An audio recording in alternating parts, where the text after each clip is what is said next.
Hai teman-teman, kembali lagi di channel Pendapat Joseph. Hari ini hari Kamis jam 11 pagi dan saya akan melakukan preview pertandingan Roma Paniakos melawan Roma, klub Yunani.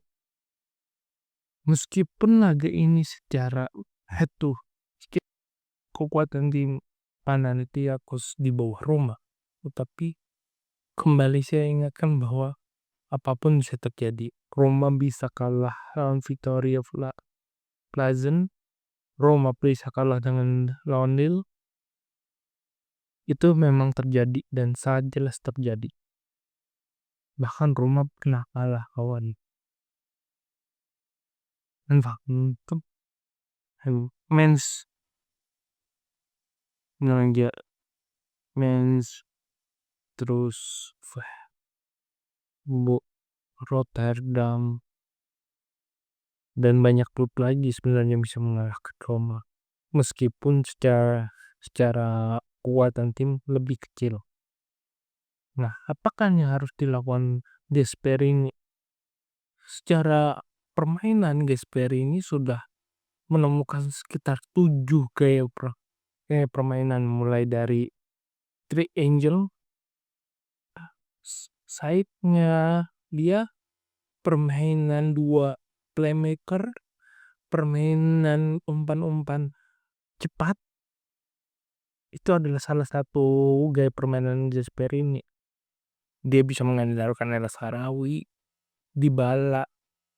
Tapi yang paling penting adalah bagaimana dia bisa memaksimalkan kekuatan tim terakhir dengan ada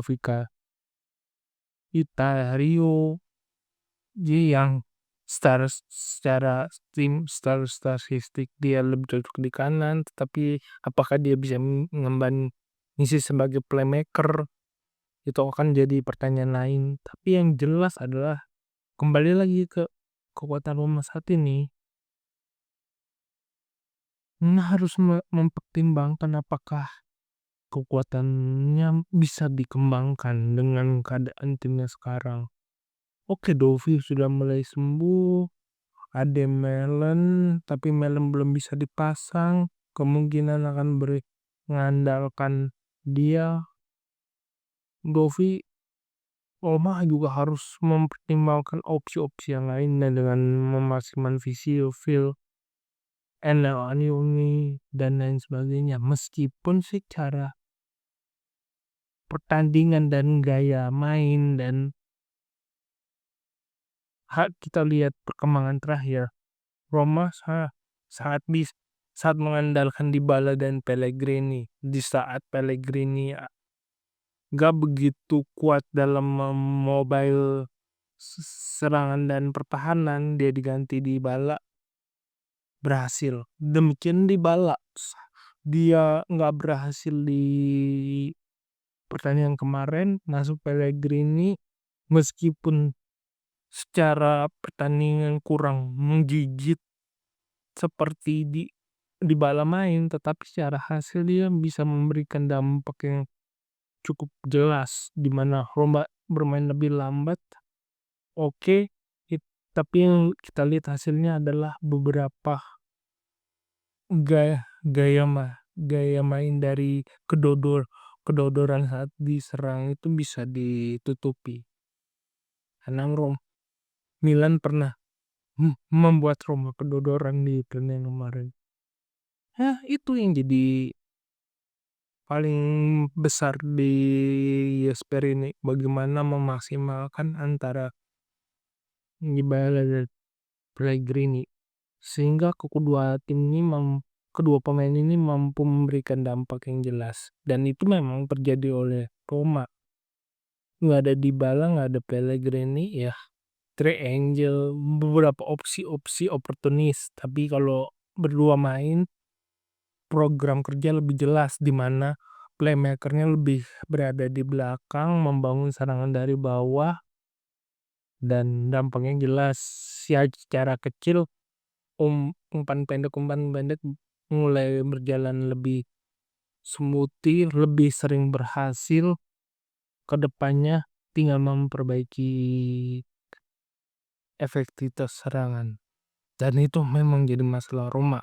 Pengen dia dibeli Malen dan Fast untuk menambah kedalaman skuad di sisi penyerangan. Mungkin itu yang jadi persoalannya. Meskipun kalau kita lihat pelatih Panathinaikos ada Rafael Benitez, dia sudah 11 tahun tak melawan Gasperini, tetapi yang jadi kekuatan dia adalah bagaimana dia bisa menaikkan moral pemain. Satu, kedua yang paling urgen lagi dia punya pengalaman yang cukup mumpuni. Hingga kalau dikatakan apakah Roma bisa kalah sama Panathinaikos, ada kemungkinan itu. Tapi yang jelas adalah siapa yang lebih gigih di pertandingan. Apakah Roma ingin mengamankan tiketnya dengan fokus di pertandingan ini tanpa mempedulikan pertandingan lain. Dan rata-rata klub Eropa yang besar itu melakukan seperti itu. Ataupun Panathinaikos yang akan melakukan sebuah perjuangan yang lebih epik. Sekian dari saya, kurang lebih mohon maaf. Jika suka silahkan like video ini, subscribe pendapat Joseph. Jika ada kritik saran tulis komentar. Jika ada keinginan berinvestasi, silahkan klik Saweria di deskripsi atau scan barcode di pojok kanan atas. Lebih kurangnya mohon maaf dan sampai jumpa di video selanjutnya.